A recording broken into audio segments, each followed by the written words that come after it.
सहनाववतु सहनौ भुनक्तु सह वीर्यं करवावहै तेजस्विनावधीतमस्तु मा विद्विषावहै। ओम शांति शांति शांति।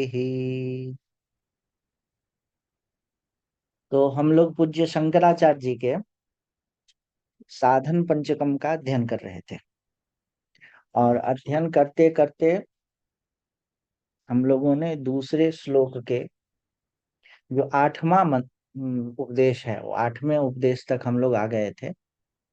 उसका कुछ हिस्सा बचा रह गया था। तो हम लोग जो हिस्सा बचा रह गया है उसको देखेंगे। वह था श्रुति शिरोवाक्यम समाकर्ण्यताम। श्रुति के शिरोवाक्य को सुनो, समझो। उसमें बात ये फंस रही थी कि श्रुति का शिरोवाक्य क्या है, और श्रुति में आप श्रुति का विभाग क्यों कर रहे हैं।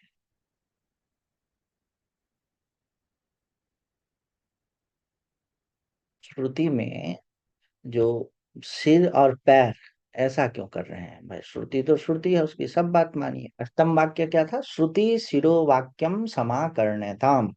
श्रुति का जो शिरोवाक्य है उसको सुनिए। जिस तरह शरीर में सबसे महत्वपूर्ण होता है सर, मस्तक, उसी तरीके से श्रुतियों में बहुत सारी चीजें हैं। इसमें कहा गया कि उसका जो शिरोवाक्य है वेदांत रूप, उसको आप सुनिए। तो कई लोग जो विदेशी लोग हैं वो आक्षेप यह लगाते हैं वेदांत के ऊपर में या वेद के ऊपर में कि वेदों में तो ये भी है कि शत्रु को कैसे मारा जाए, या दुश्मनी कैसे निभाई जाए, या राजा कैसे बना जाए। तो इसको आप ईश्वर की वाणी कैसे कहते हैं? ईश्वर कहीं ऐसा थोड़े होगा कि वो कहेगा कि भाई कि हमारे शत्रु को मारो और हमें हमें हमारे घर पे हमारे खेतों में वर्षा करो और हमारे शत्रु के खेत में वर्षा मत करो। तो आपको यह समझना है कि हम लोग वेद को ईश्वर की वाणी नहीं मानते हैं। मीमांसा में, वेदांत में और सभी में, कि वेद जो है यह मनुष्य के लिए है, ईश्वर के लिए नहीं है। और एक मनुष्य की जो जो आवश्यकताएं, इच्छाएं, कामनाएं हो सकती है, उन सभी का इसमें वर्णन है। वेद कोई अनरियलिस्टिक चीजों को ही केवल प्रतिपादित नहीं करता है, एकदम से हवा हवाई चीजों को नहीं। मानव जीवन को जीने के लिए, मनुष्य को ही क्या, अन्य जीवों को भी जीने के लिए, पूरे सृष्टि को जीने के लिए, ठीक तरह से बर्ताव करने के लिए जिन चीजों की जरूरत पड़ती है उन सभी का वेद में वर्णन। इसीलिए वेदों के में राजा बनने का भी वो है, जो ये है ना, अश्वमेध यज्ञ है। ओके, उसका क्या फंक्शन है? वो कि राजा बनने के लिए। और जैसे कोई कोई और भी कई तरह के यज्ञ हैं। कारीरी एक यज्ञ होता है, कारीरी। कारीरी यज्ञ का क्या फंक्शन है? तो बारिश नहीं होगी तो कारीरी यज्ञ कीजिए, उससे वृष्टि होगी। उससे किसी को स्वर्ग जाना हो तो ज्योतिष्ठोम का यजन करे, सोम याग का करे। तो यही बात है। अच्छा, ये बात वेद स्वयं कहते हैं कि मैं जितने भी बातें बता रहा हूं उनमें जो हमने आत्मा और जीव के ऐक्य के प्रतिपादक वाक्य हैं, ऐसे वाक्य जिसमें आत्मा और जीव, आत्मा और ब्रह्म, आत्मा से हमारे दिमाग में हमेशा ब्रह्म ही आ जाता है। आत्मा और ब्रह्म, तत् पदार्थ और तम पदार्थ, जीव और ईश्वर, इस दोनों को जो वाक्य कहते हैं कि एक है, महावाक्य, वह मेरा परम तात्पर्य है। यह बात श्रुति में ही है कि, अब देखिए इसमें मैंने बना रखा है, यह बात श्रुति में ही है कि श्रुतियों में जो जीव ब्रह्म प्रतिपादक महावाक्य है वह उत्तम है। वेद स्वयं इस बात को कहते हैं। उसी में कई जगह पर आया है, जिसको जानने के बाद और कुछ जानने की आवश्यकता नहीं, जिसको करने के बाद और कुछ करने की आवश्यकता नहीं। तो ये हो गए वेद। जैसे कोई सामान आप किसी दुकान पे गए या किसी व्यक्ति से कोई वस्तु मांगने गए, दुकान का तो वो ठीक नहीं, कोई पुस्तकालय में गए और आपने कोई पुस्तक मांगी लाइब्रेरियन से, तो उसने कहा कि आप किस विषय पे पढ़, अच्छा इस विषय पे, तो आप क्या जानना चाहते हो, ये जानना चाहते हैं। तो तो उसमें भी जो वो बोलेगा कि अच्छा ये पुस्तक नहीं, आप ये वाली पुस्तक पढ़ो तो सबसे अच्छा है आपके लिए। तो ये क्या हो गया, उस उसके पास में उस विषय की अन्य पुस्तकें भी है, लेकिन वह रिकमेंड कौन सा कर रहा है, ये वाली पुस्तक आप पढ़िए। तो क्या उसके जो पुस्तक वह रिकमेंड नहीं कर रहा उसको छोड़ करके जो पुस्तक वह रिकमेंड कर रहा है वह पढ़ना उसका अपमान थोड़े ही। अच्छा, वैसे ही किसी डॉक्टर के पास आप जाइए, तो कहेगा कि देखिए आपका जो ये रोग है इसमें तत्काल में तो सर्दी की यह दवा मैं आपको दे रहा हूँ, लेकिन आप अगर विटामिन सी की दवा खाएं और रोज एक्सरसाइज करें तो आपको ये बार बार सर्दी होने की जो समस्या है वो ठीक हो जाएगी। बार बार जो जन्म मरण लेने का जो दिक्कत है, आप राजा बनते हैं फिर से बिगड़ते हैं, स्वर्ग जाते हैं फिर से वापस चले आते हैं, वह ठीक हो जाएगा।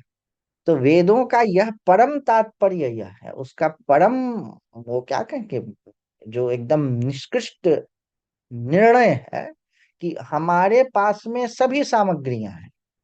हम कोई वो नहीं है कि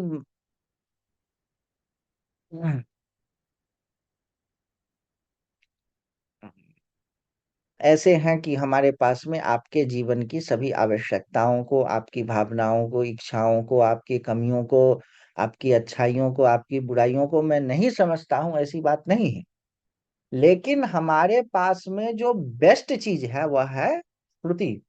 श्रुति शिरः समा कर्णतम, जो सबसे ऊपर का चीज है वह है आत्मा और ब्रह्म के बीच का ऐक्य।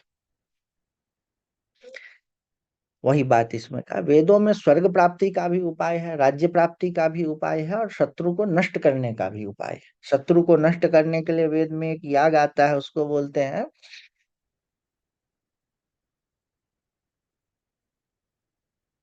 शेन याग। इस तरह बाज झपट करके शत्रु को मार देता है, वैसे शेन याग बोले उसका फल क्या है, शत्रु नष्ट हो जाएगा, करने वाले को नरक मिलेगा। दोनों बात कह दिया। भाई ये दवा खाएंगे तो आपका सर्दी ठीक हो जाएगा और किडनी खराब हो जाएगा।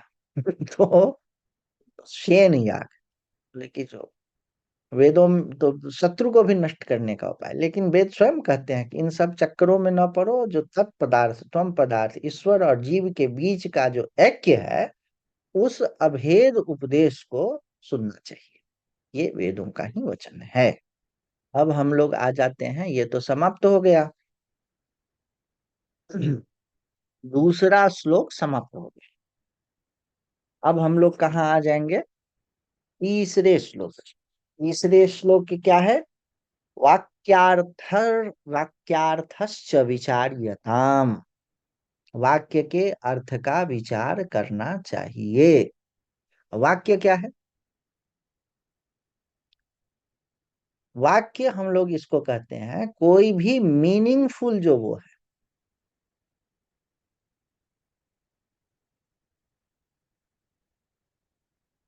मीनिंगफुल जितने भी वो होते हैं शब्दों के समूह, उसको वाक्य कहते हैं।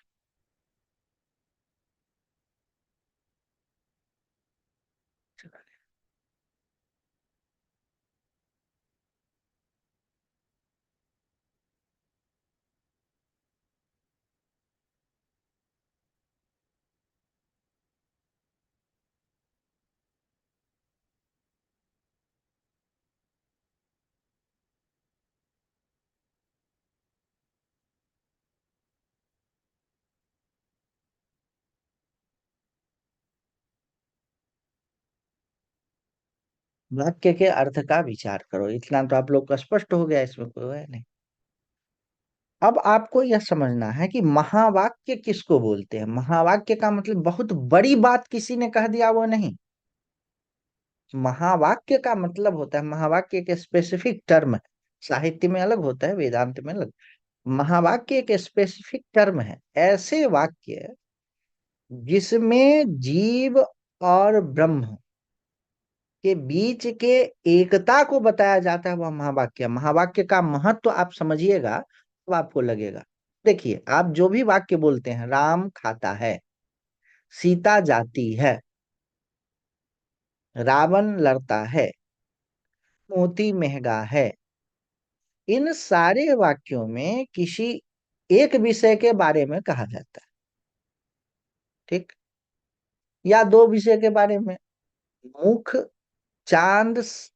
चेहरा जो है चांद सा सुंदर है, इसमें चेहरे का कंपेयर चांद से किया जाता है। लेकिन इस तरह, अच्छा, गाय भैंस से अच्छी होती, गाय का दूध भैंस के दूध से अच्छा होता है। गायों के दूध में भी गिर गाय का दूध अच्छा होता, गिर गाय की दूध अच्छी होती, ठीक। इसमें या तो किसी एक चीज के बारे में बताया जाएगा, नहीं तो दो चीजों के बीच में तुलना किया जाएगा, अच्छा या बुरा का। आपने ऐसा वाक्य सुना है क्या, गाय भैंस होती है, मुंह चांद होता है? देखिए, महावाक्य इसीलिए इसको महावाक्य कहते हैं। महावाक्य में दो दृष्टि में यह समझ में आता है कि दोनों चीज अलग अलग है दोनों एक, ऐसे किसी चीज के बारे में बताया जाता है, इसीलिए इसको महावाक्य कहते हैं। दुनिया में किसी भी तथाकथित मजहब और सेक्ट में इस तरह की बात नहीं कहा गया है, धर्म में भी नहीं कहा गया ऐसा। आप देखिए ना, बहुत, इसीलिए इसको महावाक्य कहे हैं, ऐसे वाक्य जिसमें दो चीजों को एक कहा गया है। अरे, मोबाइल मोबाइल है, कंप्यूटर कंप्यूटर है, आप ये कह सकते हैं कि यह जो मोबाइल है यह कंप्यूटर जैसा फास्ट है, या यह कंप्यूटर जो है इसका ये मोबाइल जैसा दिखता है, मतलब इसकी स्क्रीन बहुत अच्छी है या खराब है, जो भी। आप यह नहीं कहते हैं कि मोबाइल कंप्यूटर है या कंप्यूटर मोबाइल है। लेकिन महावाक्य में क्या कहा जाता है, तत्त्वमसि, तुम वह हो, ये महावाक्य है। अयम आत्मा ब्रह्म, यही आत्मा ब्रह्म है। ब्रह्म जैसा है वो नहीं, ब्रह्म जैसा शक्तिशाली है, ब्रह्म का हिस्सा है, ये सब नहीं कहा। यह आत्मा ब्रह्म है। अरे शिव शिव कहिए, कितनी बड़ी बात कर दी। इसीलिए इसको महावाक्य कहते हैं। अब महावाक्यों को इंटरप्रेट करने की एक पद्धति होती है, उस पद्धति को अभी मैं समझाऊंगा आपको, आप लोग ध्यान से समझिएगा इसको। इसको नहीं समझेंगे तो वेदांत आप नहीं समझ पाएंगे। वेदांत का मतलब अपने आप को ईश्वर समझ लेना, मैं बहुत बड़ा हूँ, या वो रामानंद सागर में आया था कि रावण को अहंकार हो गया था कि मैं ही ब्रह्म हूँ, अहम ब्रह्मास्मि। यह नहीं है। यहाँ पर अहम का अर्थ और ब्रह्म का अर्थ, दोनों का अर्थ, और उस अर्थ का अर्थ कैसे करना है इसकी पद्धति है, इसको जरा आप समझिएगा। जैसे कोई, अभी अब आपको बताएंगे कि किसी भी वाक्य का विचार तीन तरह से होता है, अभिधा, लक्षणा और व्यंजना। अभिधा का मतलब होता है उसका सीधा सीधा अर्थ, जैसे राम खाता है, मोती सस्ता है, वह जाता है, वह आता है, यह हो गया अभिधा। अब मैं कहूं कि वह व्यक्ति उल्लू है, उल्लू का, अब इसका सीधा सीधा क्या अर्थ हुआ, उसके माता पिता उल्लू थे, वह भी उल्लू है, उल्लू जैसा उड़ता है, उल्लू जैसा दिन में सोता है, उल्लू उल्लू उल्लू जो जो करता है वो उल्लू ही है। ये इसका सीधा सीधा अर्थ हुआ। लेकिन वो तो दो पैर वाला है और पंख भी नहीं है। और उल्लू जो होता है उसको तो पंख आदि होते हैं, तो वह वह उल्लू है। इसका सीधा सीधा अर्थ आप नहीं कर सकते। फिर इसका क्या मतलब हो गया, सामान्यतः उल्लू को बेवकूफ माना जाता है भारत में, और विदेशों में उल्लू को तेज माना जाता है, एज वाइज एज ऑल, ऐसे बोलते हैं अंग्रेजी में। तो हमने अपने गुरुजी से पूछा कि हम लोग तो उल्लू को बेवकूफ मानते हैं, और अंग्रेज लोग जो हैं, यूरोपियंस, ये उल्लू को जो है वो तेज मानते हैं। तो उन्होंने जवाब दिया कि हम लोग जिस चीज को बेवकूफी मानते हैं, उसी को वो लोग जो है तेजी मानते हैं। इसीलिए हम लोग उल्लू को बेवकूफ मानते हैं। खैर, तो अब उल्लू का बेवकूफ होना, इ- इसका उल्लू होना नहीं है, उल्लू में जो बेवकूफ पना है, उस बेवकूफ पना को लक्षणा से कहा गया।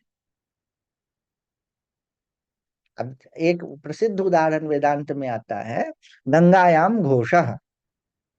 गंगा के किनारे कॉलोनी, छोटा घर, छोटा छोटे झोपड़ियां।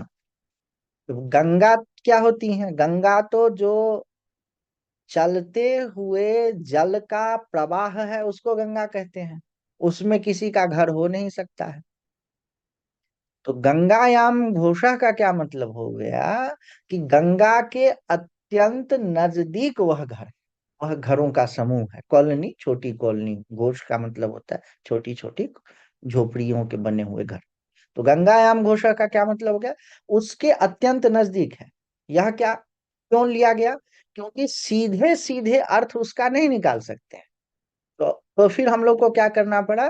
कि उसका लक्षणा से अर्थ निकालना। गंगायाम घोषा, गंगा के किनारे घर।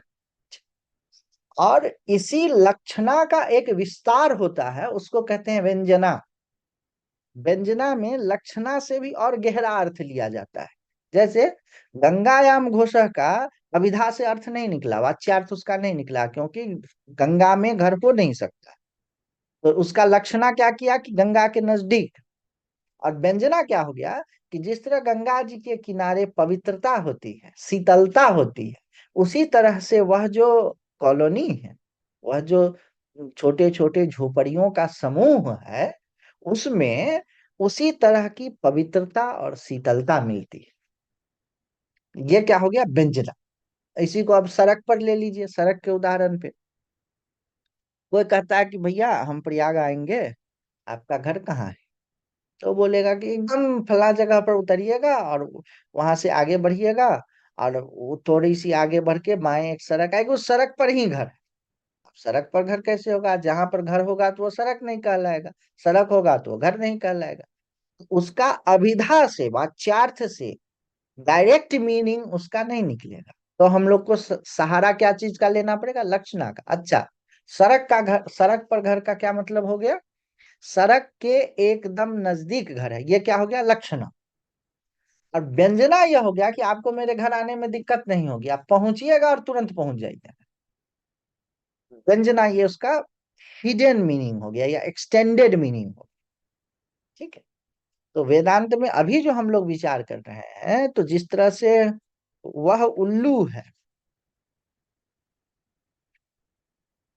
इसका अर्थ कोई वह लगा ले कि वह उड़ता भी है और दिन को पेड़ पे रहता है, रात को चूहे का शिकार करता है, तो बेवकूफ है। वह उल्लू है का सीधा सीधा अर्थ को यह मान ले कि वह उल्लू ही है, तो वह बेवकूफ है, वही उल्लू है जो इसका वैसा अर्थ लगाता है। उसी तरीके से तत्त्वमसि, अहम ब्रह्मास्मि का सीधा सीधा अर्थ अगर कोई लगा ले, तो वह क्या है? उल्लू है। उसमें लक्षणा से अर्थ निकलता है, और लक्षणा से भी अर्थ निकालने की पद्धति है। लक्षणा, अर्थ तो पहले ही निकला, पद्धति से अर्थ नहीं निकला। अर्थ से पद्धति की उत्पत्ति हुई है कि कैसे उसका अर्थ किया जा रहा है, या उसका अर्थ किस उद्देश्य, किस माने, किस मीनिंग से किया जा रहा है। तो लक्षणा जो है, उसके भी तीन भेद होते हैं: जहत लक्षणा, और जहत लक्षणा, जहदा जहद लक्षण। जहत शब्द का मतलब होता है छोड़ देना, है। जो उसका मेन मीनिंग है, उसको छोड़ करके उसका एक्सटेंडेड मीनिंग लेना, यह हो गया जहत लक्षणा। जैसे कोई कहे कि मेरा घर सड़क पे है, इसका क्या मतलब हो गया? कि घर उसका सड़क पे नहीं है, सड़क के पास में है। तो इसका जो मुख्य अर्थ है, सड़क पर घर होना, पर सड़क के ऊपर घर होना, उसको छोड़ दिया, जहत का मतलब छोड़ दिया, जहत शब्द का ही मतलब होता है छोड़ दिया, उसको छोड़ करके और नया अर्थ क्या ले लिया, सड़क के आसपास में नजदीक में घर। ये हो गया जहत लक्षण। अच्छा, और जहत लक्षणा क्या होता है? कटोरी में दही है, पूजा होने वाला है, दही रखा हुआ है, और भी कुछ चीज रखा हुआ है, कौआ काव काव करता है। अब तो कौए भी सब मर गए, नहीं तो हम लोग छोटे थे तो कौए बहुत परेशान करते थे। पूजा उजा कहीं हो, केले के पत्ते धुल करके आए, और कौए जो है सो वो समझ जाएंगे। अभी पंडित जी के आने में देर है, और जो मुख्य व्यक्ति है उसको कुछ और काम आ गया, कि और कोई मिठाई लाने चला गया या फूल लाने चला गया, एक कोई चीज भूल गया, तो कोई व्यक्ति दूसरा है उसको बोला कि कौए को दही से बचाना, कौआ देखो काव काव कर रहा है, कभी भी इसमें चोंच मार सकता है। अब जो जिसको अर्थ करने नहीं आएगा, वो नहीं समझेगा, तो कौआ को भगाएगा, इधर से बिल्ली आएगी दही खा जाएगी। ऐसा मेरे साथ में हुआ, जानबूझ करके नहीं, जब तक कौए को भगाने गया तब तक दही आकर के बिल्ली उठा कर। तो कौए से दही को बचाओ, इसमें अजहत लक्षणा है। अजहत लक्षणा क्या है? इसका जो मेन मीनिंग है, मेन अर्थ है कि कौए को दही से बचाओ। इसमें दही का अपघातक, दही को घात करने वाला जो भी चीज है, उन सब से दही को बचाओ। चाहे बिल्ली से भी बचाओ, कुत्ता से भी बचाओ, चींटी से भी बचाओ, तिलचट्टा से भी बचाओ, छोटे बच्चे से भी बचाओ। तो जहत का मतलब हो गया, अजहत का मतलब हो गया उसका जो मुख्य अर्थ है, कौए से भी बचाओ, और दही को नष्ट करने वाला कौआ टाइप का जितना भी जीव चीज है, उन सबसे बचाओ। ये हो गया अजहत लक्षण। जहत लक्षण हो गया जो मेन मीनिंग है उसको छोड़ करके दूसरा मीनिंग ले लिया, जो मुख्य अर्थ है उसको छोड़ करके कोई दूसरा अर्थ ले लिया। और अजहत लक्षणा का मतलब है, अजहत मतलब नहीं छोड़ना, तो जो मुख्य अर्थ है उसको भी ले लिया, और मुख्य अर्थ के साथ साथ में और अर्थ को ले लिया, है दोनों लक्षणाएं। लक्षणा में मुख्य अर्थ के अलावा अर्थ लिया जाता है। तो जहत लक्षणा हो गया कि मुख्य अर्थ को छोड़ करके अलग अर्थ ले लिया, अजहत लक्षणा का हो गया मुख्य अर्थ के साथ साथ में अन्य अर्थ को भी ले लिया। इसको आप स्पष्ट रूप से समझ जाए, न समझे हो तो अभी प्रश्न कर ले, तब आपको महावाक्य का अर्थ समझ में आएगा। अम्बरीश जी, जी। समझ में आ रहा है ना? समझ में आ रहा है। जहत लक्षणा हाँ। और अजहत लक्षणा, ये वेदांत का बहुत गहरा अजत लक्षणा। सिद्धांत है, प्रसिद्ध है। आप लोग इसको धीरे धीरे सीखिए। क्रिया क्या है वेदांत की? सो वो सीधे अहम ब्रह्मास्मि कह करके वो लगान वाला गाना गाना वेदांत नहीं, उसके स्पेसिफिक टर्म्स है, मीनिंग्स है। तो जहत और अजहत समझ गए? जहत का मतलब छोड़ना, अजहत का मतलब नहीं छोड़ना। जी। अब देखिए,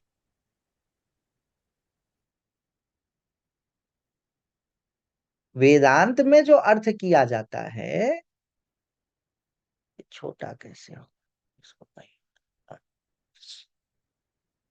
वेदांत में जो अर्थ किया जाता है वह बड़ा विचित्र अर्थ होता है। अर्थ किया नहीं जाता है, ये ऐसा नहीं कि पहले जहत अजहत लक्षणा बना तब अर्थ किया। हम लोग अपने स्वाभाविक भाषा की प्रक्रिया में अर्थ ऐसे ही करते ही जा रहे हैं। ये तो बाद में लोगों ने बताया कि अच्छा ऐसे अर्थ होता है। वह उल्लू है, इसका अर्थ, वह उल्लू जैसा मूर्ख है, इसको आपको बताने की जरूरत नहीं पड़ी कि जात लक्षणा होता है कि अजात लक्षणा होता है, आप वैसे ही समझ गए। बाद में हम लोगों ने, जो भाषाविद हैं, उन्होंने इसको एनालाइज करके बताया कि अच्छा इसका मीनिंग ऐसे निकल रहा है।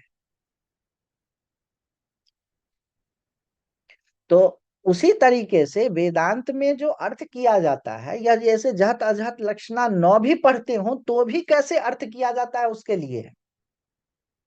समझ रहे हैं? तो जहद अजहद वेदांत में जो लक्षणा किया जाता है उसको कहते हैं जहदा जहद लक्षणा, न तो जहद लक्षणा न अजहद लक्षण। इसमें तत्वमसि मान के चलिए वाक्य, महावाक्य। तत् का क्या मतलब होता है? दूर का। और त्वम का मतलब होता है तुम, सामने वाला। तत् का मतलब होता है वह, त्वम का मतलब होता है तुम। तो गुरु जी बोलते हैं तत्त्वमसि, तुम वही हो, या तुम वह हो, एकदम सीधा सीधा, तुम वह हो। अब, या वह तुम हो, ठीक। अब वह जो है वह दूर है, त्वम जो है वो सामने बैठा हुआ है, ऐसे दोनों एक हो जाएगा। वह जो है वो सर्वज्ञ है, सब कुछ को जानने वाला है। त्वम जो सामने में है, इसको तो अभी जो क्लास में पढ़ेगा वो भी नहीं याद रहेगा ठीक से। वह वह जो है वह सर्वशक्तिशाली, सर्व संहारक, सर्व सृष्टि नियंता है। और त्वम जो है, इसको अपनी घर में ही नहीं चलती है। तो दोनों में एक होना कैसे संभव है? ये जिस तरह से मेरा घर सड़क पे है, यह बात पल्ले नहीं पड़ी को, सड़क पे घर नहीं हो सकता, वह उल्लू है, नहीं पल्ली पड़ी। तो इसका वाच्यार्थ नहीं लिया जाएगा, इसका लक्षणा के द्वारा लक्ष्यार्थ लिया जाएगा। तत्व में जो सर्वज्ञत्व है, जो सर्व शक्तिशालित्व है, जो सर्व नियंत्रित्व है, उसको आप छोड़ दीजिए, पूरा को मत छोड़िए, उसको छोड़ दीजिए। और त्वम में जो अल्पज्ञत्व है, दुखी होता है, परेशान होता है, उसको भी छोड़ दीजिए, दोनों को हटा दीजिए। और तत्व में सत है, चित है, आनंद है। तत्व में भी होना है, तत्व में भी जानना है, तत्व में भी आनंद है। और त्वम में भी सत है, चित है, आनंद है। होना, जानना, सुखी होना, आनंद, मौज, होना, जाना, मौज। तो यह जो तत् और त्वम में, तत् के और त्वम के कुछ कुछ चीजों को छोड़ दिया। क्या क्या चीजों को छोड़ दिया? तत् का बड़ापन छोड़ दिया, त्वम का छोटापन छोड़ दिया। तत् का सर्वज्ञत्व, सब कुछ जानने वाला छोड़ दिया, त्वम का थोड़ा जानने वाला छोड़ दिया। ये हो गया जहत, छोड़ दे। अब पकड़ा क्या? दोनों में जो सर्वव्यापक सत चित आनंदत्व है, उसको पकड़ लिया, तो वो हो गया अजहत। कुछ को छोड़ा, कुछ को पकड़ा। तो ये जो जहदा जहत लक्षणा है, इसके द्वारा इसको वेदांत के वाक्यों का अर्थ किया जाता है। जहता जहत लक्षणा, न जहत लक्षणा न अजहत लक्षणा, जहदा जहत लक्षण, वही। इस लक्षणा को भाग त्याग लक्षणा भी कहते हैं। भाग का मतलब पार्ट, त्याग का मतलब छोड़ना, कि पार्शियली छोड़ देता है। वे देखिए, जीव अल्पज्ञ होता है, ईश्वर सर्वज्ञ होता है। अगर इसका वाच्यार्थ मतलब डायरेक्ट मीनिंग से विचार किया जाए तो दोनों में एक नहीं होता, नहीं है संभव। जिस तरह वह उल्लू है, नहीं चलेगा। मेरा घर सड़क पर है, नहीं चलेगा। इसका डायरेक्ट मीनिंग से अर्थ नहीं पता चलेगा, तब हमें लक्षणा बनाना पड़ेगा। अब प्रश्न उठता है, कौन सा लक्षणा, जहत, अजहत या जहदाजहत? अब इसमें समझिएगा, क्यों जहत लक्षणा से अर्थ नहीं पता चलेगा, जहदा जहत लक्षणा से अर्थ करने पर क्या दिक्कत होती है, इसको समझिए। शून्यवाद का आजकल बड़ा जोर, ध्यान मतलब कुछ नहीं करना, कुछ नहीं होना, शून्य हो जाना, खूब जोर है। क्यों है? अहम ब्रह्मास्मि को या तत्वमसि को जहत लक्षणा लेकर के चल रहा है सब। जहत मतलब छोड़ देना, सब छोड़ दीजिए। तो न तुम सर्वज्ञ हो, न तुम अल्पज्ञ हो, मान लिया, ठीक। तो केवल केवल जहत लक्षणा ले रहा है। तो न तुम हो, न तुम में सुख है, न तुम चैतन्य हो, सच्चिद आनंद को भी छोड़ दिया। अरे रे रे रे, शिव शिव कहिए। तो जहत लक्षणा लेकर के तत्वमसी का विचार करेंगे तो शून्यवाद में पहुंच जाएंगे। इसको ध्यान दीजिए। और तत्वमसी या अहम ब्रह्मास्मि या सर्वम खलविदम ब्रह्म, इसका अजहत लक्षणा अगर आप लीजिए, जहत लक्षणा का मतलब सब छोड़ दिया, शरीर नहीं, मन नहीं, प्राण नहीं, इंद्रिय नहीं, आनंदमय कोश नहीं, मनोमय कोश नहीं, विज्ञानमय कोश नहीं, अन्नमय कोश नहीं, प्राणमय कोश नहीं, कुछ नहीं है। महाराज जी बोलते थे कि इन लोगों ने हमको बहुत परेशान किया। मैं शरीर नहीं, मैं मन नहीं, मैं बुद्धि नहीं, मैं चित्त नहीं। तो क्या हो जाएगा, शून्य में पहुंच जाइए, तत्व का ज्ञान नहीं होगा, क्योंकि आपने केवल जहत लक्षणा को पकड़ा है।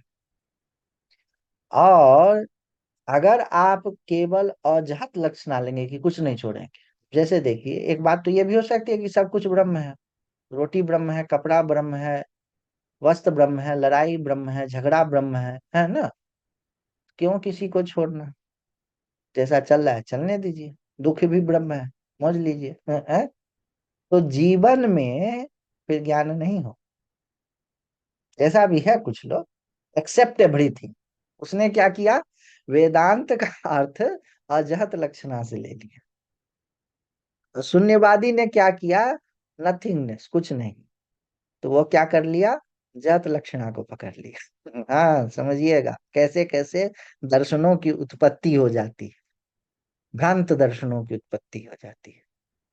जहत लक्षणा लेंगे तो शून्यवाद में पहुंच जाएंगे। जहत मतलब छोड़ना, अजहत मतलब कुछ भी नहीं छोड़े, सब ब्रह्म है, जो मन है सो करो, धर्माधर्म, धर्म भी ब्रह्म, अधर्म भी ब्रह्म, करना भी ब्रह्म, चोरी भी ब्रह्म, बदमाशी भी ब्रह्म, सब ब्रह्म, जो मन हो सो कीजिए।